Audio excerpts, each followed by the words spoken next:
My name is Chris Foschel. I'm one of the design engineers for Mizuno Golf. I'm about to take a couple swings with the JPX 800 driver.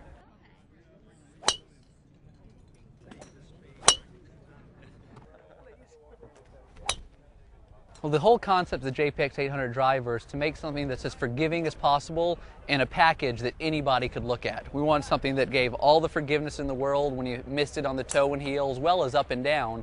And we didn't want to do anything in terms of hooking the face or going overly upright. One of the things we really did was focus on the shape of this club to make sure it stayed broad appeal.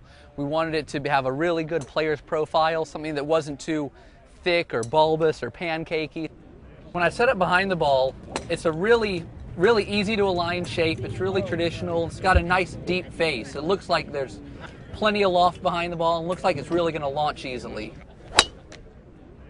Good swing, Chris. This has almost that hot metal sound, a little bit like you get on the JPX 800 iron, where you can tell right off the club face that the ball's really going a long way. Just from the look alone, it's something that no tour player is going to immediately dismiss, which is a lot of the problem you have with a lot of the game improvement clubs.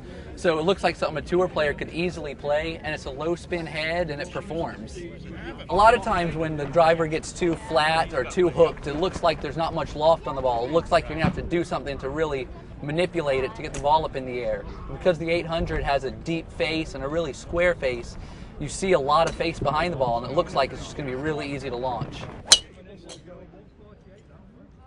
Felt like I hit it off the heel and that it was going to go short and spinny. Yeah, I mean, even though you hit it off the heel, the ball speed only went down 2.5 miles per hour. So, I mean, you're feeling that you got it off the heel, but like you were talking about with the forgiveness, the ball speed really hung in there. That's good. Once you're over a certain point in terms of toe-heel moment of inertia, now you're more penalized by a vertical mishit. So a tremendous amount of our focus on the JPX 800 was building forgiveness into this driver head for the vertical mishit.